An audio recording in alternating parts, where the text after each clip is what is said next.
Yeah, Mike, good afternoon. We can exclusively report, according to an Israeli official, that the Israelis have targeted Iranian gas infrastructure near the southern Iranian city of Bandar Abbas. This was a single strike, and I am told by this official it was meant to send a warning to the Iranian regime as Iran uses ballistic missiles to target major population centers in Israel. Attacks in Tehran are also hitting civilian areas. Now, this is from Iranian media, just to balance what Fox is saying here. After all, Trey is on the ground in Israel, so obviously he's going to lean towards a more Israeli propaganda tilt because he's getting Israeli information from on the ground in Israel, and that is his lens of perspective. Something to keep in mind, though, and it could be Iranian propaganda, but Iran is saying that around 60 people, including 20 children, were killed in an attack on a housing complex in Iran. This is per the Iranian state TV via Reuters. Obviously, again, we don't know always which propaganda to believe. Now, it's worth paying attention, though, to how some of these threats are escalating. Israel, for example, is warning that, quote-unquote, Tehran will burn. This is on Al Jazeera, a little bit more of a Middle Eastern kind of news POV here. And at the same time, you've got news headlines that Israel kills at least 58 people in Gaza, many at a U.S.-backed aid site. So this obviously, POV from both sides. But here is something that we know in terms of news that happened overnight. Overnight, we know that Israel has started attacking natural gas infrastructure inside of Iran, which isn't necessarily great because it could expand the pain for the global oil and natural gas markets in terms of what consumers are going to pay at the pump, and obviously what additional capital people have available for consumer spending and domestic and economic growth across the world. Turkey's president is telling the Saudi crown prince that Israel under Netanyahu is the greatest threat to regional stability, and that nuclear talks should be held, but we should not be attacking nuclear sites. Now, regarding the attacks on nuclear sites, there is obviously footage coming out from Israel showing attacks against missile launchers, ICBM launchers, intercontinental ballistic missile launchers, along with other shorter-range ballistic missile launchers, which is one of the downsides, by the way, for Iran. Anytime they wheel these vehicles out, they become targets for the Israeli Air Force, which now claims air superiority over the Iranian airspace, at least in the western portion of Iran. However, there's now reporting that the Natanz nuclear facility was struck by Iran, but not enough to potentially breach the uranium enrichment facilities deep underground at the Natanz nuclear facility. The IAEA is also reporting that radiation levels outside of the Natanz nuclear facility are not elevated and are not expected to be elevated, and that while power supplies may have been damaged in the Natanz strikes, those underground bunkers may not have actually been damaged at the Natanz facility. You've also got talk that the Esfahan nuclear plant has been damaged, including the fuel plate fabs, as well as uranium conversion facilities. Israel estimating that Iran has as many as two. I'll play this so we can see the video here. As many as 2,000 munitions. But something that I like echoing is that it doesn't really matter how many bombs you have. It matters how many you're able to launch. Anytime you bring those launchers out, you end up creating problems for your ability to launch more attacks against Israel. Now, something else that we've got is Khamenei, the Ayatollah or supreme leader of Iran, posting videos such as this one here, posting actually quite frequently on X about how Israel will pay a price for this, and here is some footage of their launchers. We've never been the initiators of conflicts or confrontations with anyone, says the Ayatollah. This, by the way, is something that Turkey's president reiterates. He says that Bibi Netanyahu is trying to drag the region into fire and to sabotage nuclear talks. So basically that Israel doesn't want nuclear attacks to occur between Trump and Iran, that they would much prefer to strike Iran and destabilize these talks. In this footage, though, here, that the Ayatollah is using, it is interesting that they use that very footage that we saw live on Fox, and they use the same strike in multiple different angles against Tel Aviv to sort of showcase Iran's power, when in reality, this is one of the few rockets that actually landed through the Israeli Iron Dome.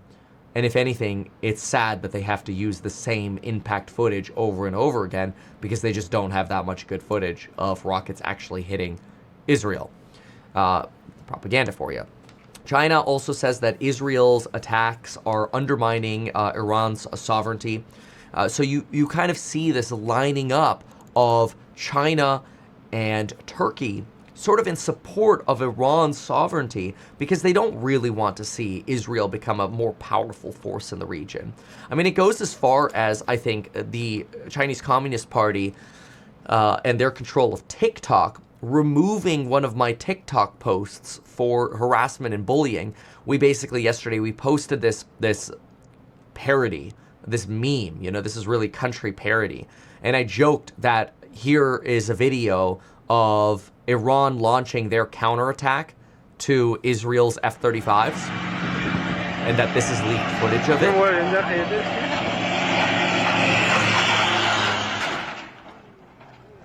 And that was removed for harassment and bullying by TikTok. So you kind of see China as well as Turkey, calling for the support of Iran, and it shows you how this is not just a conflict between Israel and Iran, but people are lining up and taking sides.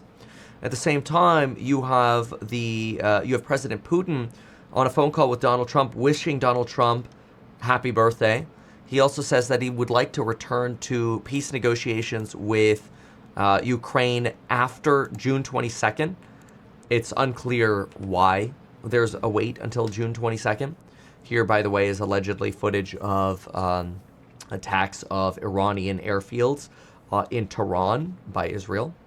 Putin on Iran and Israel also says that Russia is willing to negotiate and mediate negotiations between Iran and potentially the United States and Israel as well. We also heard that the top advisor to Iran's supreme leader has died in the hospital today. There's also talk that the Pars gas field is pausing production of 12 million cubic meters of natural gas, temporarily at least, as there is a fire reported at that facility. Iran is also now threatening that the conflict will likely spread to U.S. military bases, United Kingdom's bases, and France bases in the region in, quote, the coming days. British Prime Minister Starmer says the United Kingdom is moving military assets, including jets, to the Middle East for contingency support across the region. So you could see how this conflict is escalating. Turkey's taking sides. China's taking sides in support of Iran. At the same time, you have Britain moving more assets into the region. The United States moving assets, dependents out of the region. Wives and children out of the region, spouses out of the region, and potentially more military assets into the region. So you can see this is really not de-escalating. So far it appears to be escalating, which is not ideal. This comes after potentially as many as now 6 waves of strikes against the Iranian facilities and infrastructure, with talk that again, Israel has air superiority over Western Iran. There is talk from Trey here that 40 Iranian defense systems were hit since the beginning of the operation, that he's told at least by the Israeli officials. And he also reports, as we saw at the beginning of the video, that the gas infrastructure near Bandar Abbas has been struck with a single airstrike. And then again, we are seeing reporting on both sides that potentially houses and civilian locations have been struck in both Israel and Tehran. But it is worth paying attention to some of the news that's occurring here. Now, here is an explainer on the importance of Iran's South Pars gas field. It is the largest natural gas field in the world, shared with Qatar. Its output exceeds nearly 700 million cubic meters per day. However, it looks like they're pausing production of about 12 million cubic meters, accounting for 65 to 70% of Iran's total natural gas production. This field is crucial for their domestic consumption. So again, Israel here now trying to specifically target the domestic infrastructure to potentially further destabilize the Iranian regime. And remember, if you replace or completely destroy the Iranian regime, you always have to ask yourself, what are the alternates to this regime? You could have a puppet government, which won't have the support of the people. You could have an Israeli occupation, which will not have global support, especially after Gaza. Or you could have a power vacuum where you end up with an Afghanistan type situation where a puppet government falls and another terrorist organization comes in this case the Taliban, or rather in the case of Afghanistan. Iran says that it contained fire at a gas refinery after the Israeli attacks. Oh, by the way, this is probably a perfect place to mention that if any of you are ever nervous about any of this, you should check out our sponsor by going to metkevin.com/life. You could get life insurance in as little as 5 minutes. It's the same life insurance Lauren and I have. They're a paid partner of the channel. Anyway, going back over here. Erdogan, Israel under Netanyahu, is the greatest threat to regional stability. We've covered this. Israel's latest attacks on the Iranian gas field take tensions to a different level. This is true. We've covered this.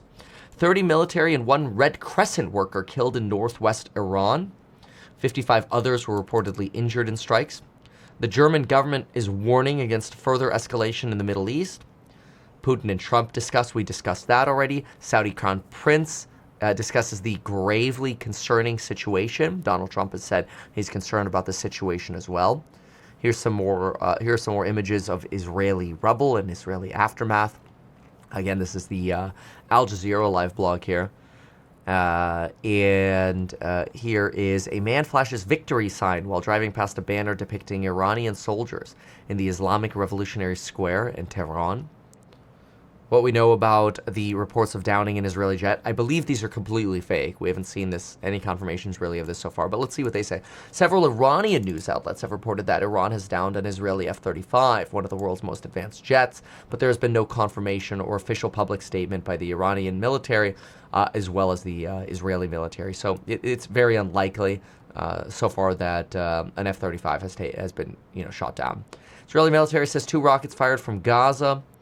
Keep in mind that yesterday the Houthis did respond to the attacks by Israel as well, although those rockets fell short and ended up falling into Palestine in the West Bank, hitting Palestinians, reportedly, which is exactly what the Houthis do not want to do. So on top of that, what you have is Hezbollah stating that they seek to maintain their ceasefire agreement with Israel, and that Hezbollah is not interested in entering the war to support Iran against Israel. So this gives us some of the updates on the Israel-Iran disaster. There's also talk about Israel's defense minister saying if Iran keeps firing missiles at civilians, Tehran will burn. And Iranians are apparently arresting people for taking pictures and collaborating with Israel in the town of Yazd. That's Yankee Alpha Zulu Delta. I'm not entirely sure how to pronounce that perfectly. Israel is also claiming that they have killed 9 nuclear scientists in Iran, and that apparently the attacks against Fordow, the Fordow nuclear facility, have not yet begun. I thought this was interesting because there was commentary that these were beginning yesterday. It turns out, at least in my opinion, that this could have been a misdirection, as Israel ended up focusing on Esfahan, where we do have confirmation of facilities struck, and the Natanz facility, where again we have also confirmation of facilities struck, but potentially those underground enrichment bunkers not being struck. Again, IAEA not reporting any increased radiation levels at this time. A missile boat of the U.S. Navy has intercepted 5 UAVs launched from... Okay, this is some older IDF news. Okay, very well. So this gives us an update on what's going on and what happened overnight between Iran, Israel, and some of the talk And the latest, we do also have Donald Trump suggesting that he hopes that Iran will resume talks with the United States. But so far, talks with the United States and Iran are paused.